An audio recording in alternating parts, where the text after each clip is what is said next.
Hello everyone, I'm Rob Smith of the Black Quant Edge VTF here, T3 Live with this week's market wrap up. And oh yeah, all day we call this one a lollipop. It's an all day sucker, coast to coaster, open on the highs, close on the lows. And when you trade the Momo, you sure like that. But most importantly, next week I'm doing a lab for 5 days, train new people on all this stuff that I talk about here and on the weekend video. I put a weekend video on Smiths in the Black, all one word on YouTube. I also tweeted out at Rob in the Black on Twitter, and I'm going to do that tonight because I'm trying to go camping. But next week, if you want to be involved and you want to learn a little bit more about this, you can email amber at t3live.com, and I hope you do. But let's get back to what happened, and because oftentimes people go, what happened, when they see everything start to fall apart. And what you need to understand is that there's a technical sequence of things that were happening that you want to know about to understand why something would get as extended as it did after we've been doing nothing forever.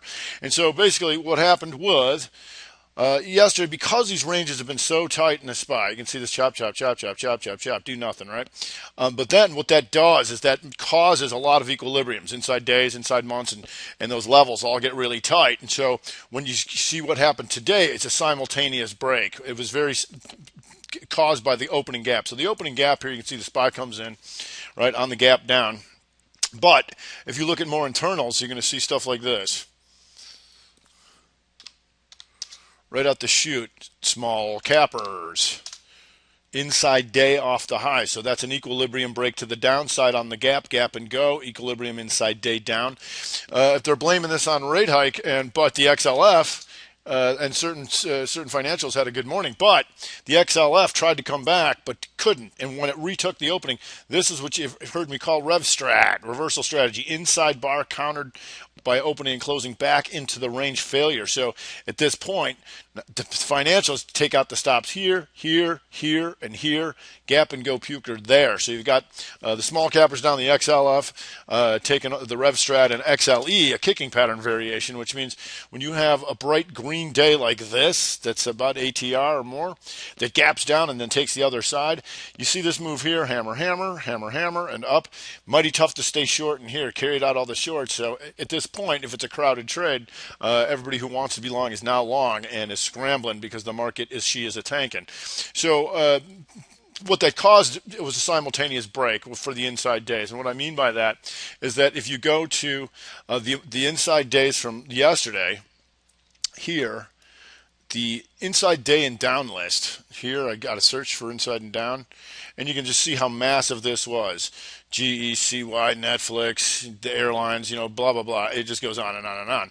And then if you go to the inside day and up list, like so, almost nobody have ever heard of. It's just nothing. All right. And so simultaneously breaking to the downside. And now because those ranges have been so tight, what that does is turns time frame continuity from to the upside to the downside, full time frame continuity to the downside. And what that means is almost everything has openings higher than the price is trading, which means it's going down on all time frames. So let's take a look at the SPY, for example. So the SPY, once it gaps down into here, it's lower than it opened for the month.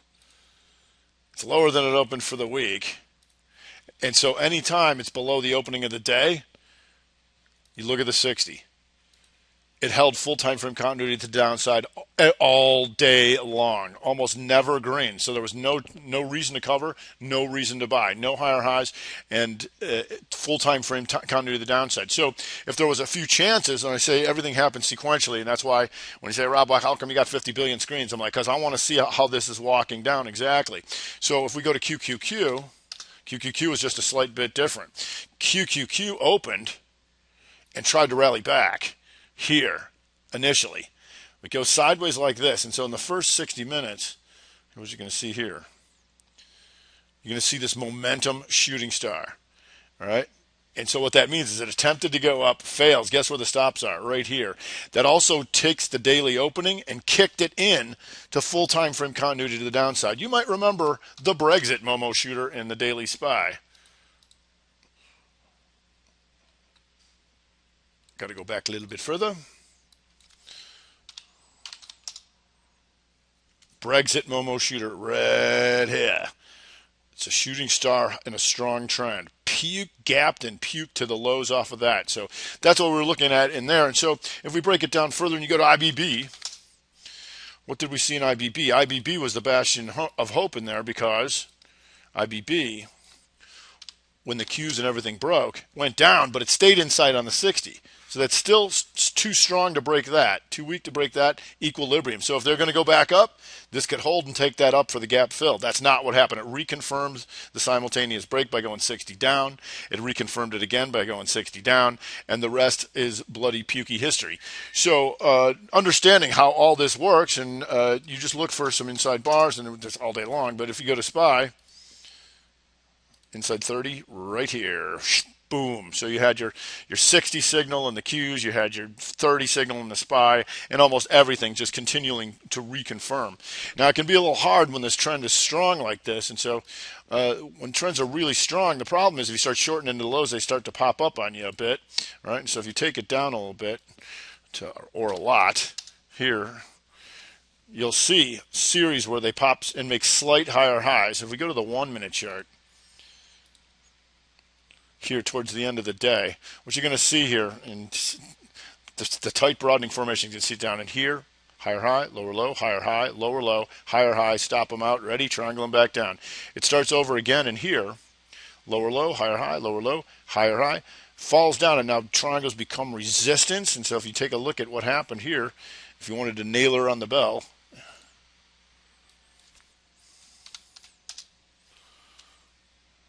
let's get it so you can see the triangle. Teehee. Nothing like crushing them into the bell, especially when they're going down all day. So here you go.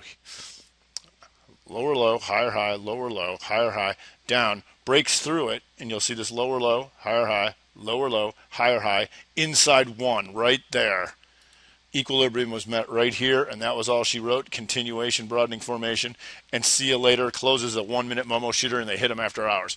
So if you want to learn more about that stuff, I'll have another video coming out tonight breaking down the entire market of what we're looking at. Because one of the things that we want to know is how can we identify stronger stocks when the S&P does this. What we do is we go take a look at here, say, this says inside day, but it's really a scan because I changed the time frame to inside week. Who was too strong to take out last week's lows? Because the SPY is an outside week, and right now you got Morgan Stanley, J.P. Morgan, GILD. You've got Boeing. So all this kind of stuff will be in the video later. At Smith in the Black. All one word on YouTube. You got DFS. You've got things that did stay, and so what that means is that there's potential we go down further because we still have equilibriums that haven't been broken. So when you see a big move like this, oftentimes it'll be exhaustive when there are no inside bars. Everything's been blown out. Everybody's gone. A la that Brexit low.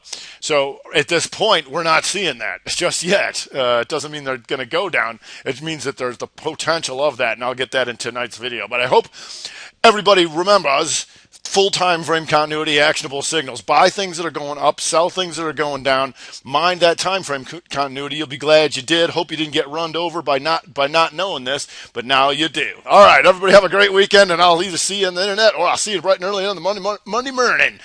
I'm Rob Smith in the Black Quant Edge VTF at T3 Live with this week's market wrap up.